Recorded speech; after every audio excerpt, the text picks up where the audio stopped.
মুখ্যমন্ত্রী মমতা বন্দ্যোপাধ্যায়ের উদ্যোগে বিশ্ব আদিবাসী দিবস উদযাপন। মুর্শিদাবাদ প্রদীপ প্রজ্বলনের মধ্য দিয়ে শুভ সূচনা হয় এই অনুষ্ঠানের। পরে আলোচনা সভায় আলোকপাত করেন প্রশাসনিক মহলের আধিকারিকরা। মুর্শিদাবাদের নবগ্রাম ব্লকের পলসন্ডা সিধু কানু ভবনে 4 দিন ব্যাপী বিভিন্ন সাংস্কৃতিক অনুষ্ঠানের মাধ্যমে শুভ সূচনা হয়ে গেল বৃহস্পতিবার দুপুরে।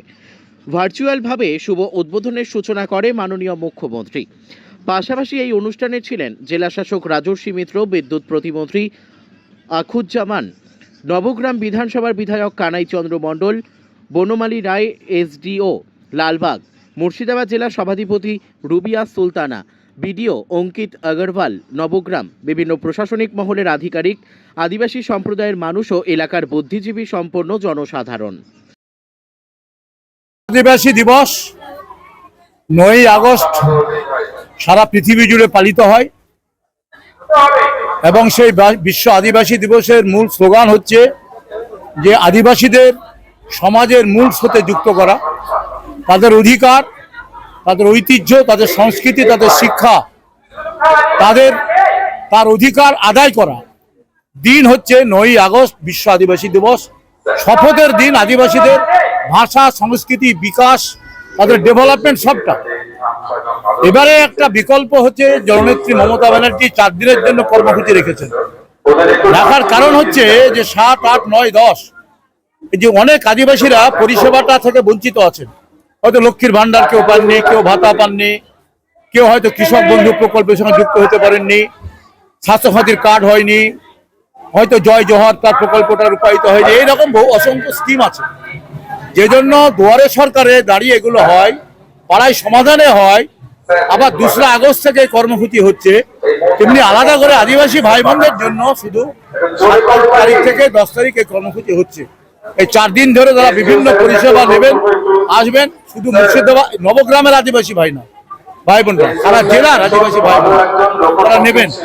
সেই কর্মসূচি আজকে সিধু কানু ভবনে অনুষ্ঠিত হলো এবং সফলভাবে এটা পালিত হয়েছে। আপনারা দেখতে পাচ্ছেন বহু আদিবাসী ভাই বোনরা এসছে, তারা পরিষেবা নিচ্ছে। 4 দিন ধরে হবে এবং 9ই আগস্ট আজকে আমরা বড় কর্মসূচি নেব, যে ওই দিন আমরা আরো বড় কর্মসূচি করে মুক্তমঞ্চে আমরা চেষ্টা করব একটা বড় সভা করে আদিবাসীদের মধ্যে তাদের সচেতনতা বাড়ানো, আদিবাসীদের মধ্যে তাদের ঐতিহ্য, তাদের সংস্কৃতি, তাদের বিকাশ, যাতে এই দিবসে দাঁড়িয়ে তারা শপথ নেবেন এবং প্রশাসনও সেইভাবে ব্যবস্থা নেবে। জননেত্রী মমতা ব্যানার্জি সেটাই চাই, সেই পরিকল্পনা নিয়ে আমরা এগোচ্ছি। আগামী দিন আদিবাসীদের সমাজে মাথা তুলে দাঁড়াবার শপথ হচ্ছে 9ই আগস্ট। আজকে পরিষেবা দেওয়া হলো, এখানে ধামসা মাদল দেওয়া হলো, আদিবাসী অনেক যারা নাচ গান করেন তাদের দেওয়া হলো। এখানে আমরা কিছু এখানে তাদের গাড়ি ঘোড়া কিছু উপকরণ তাদের দেওয়া হলো। আমরা কিছু মোড়ল যারা গ্রামের আছে, এরকম 15-20টা মোড়লদের আমরা তাদেরকে পুরস্কৃত করলাম, সম্বোধিত করলাম। তাদেরকে কিছু আমাদের সামগ্রী দিয়ে তাদেরকে আমরা উৎসাহিত করলাম যে এরা মোড়ল হিসাবে আজও এরা আদিবাসী সমাজে পরিচিত, শুধু না গ্রামের অজস্র সমস্যা তারা সমাধান করে দেন। সেজন্য মোড়লদের আমরা সম্বোধিত করলাম। এরকম পরিষেবা আমরা আজকে এখান থেকে দিলাম। সারা জেলার লোক এসছে, দেখতে পাচ্ছেন। সাগর দিকে মূলত রঘুনাথগঞ্জ, নবগ্রাম, কাঁধির আছে, সব জায়গারই মূলত কিছু আদিবাসীরা এসছে কাল থেকে। আজকে আমাদের মূলত আদিবাসী এলাকাগুলি, বিধানসভা তো সব জায়গায় নাই, আমাদের এখানে বেশিরভাগ বিধানসভাতে আমাদের আদিবাসী নাই।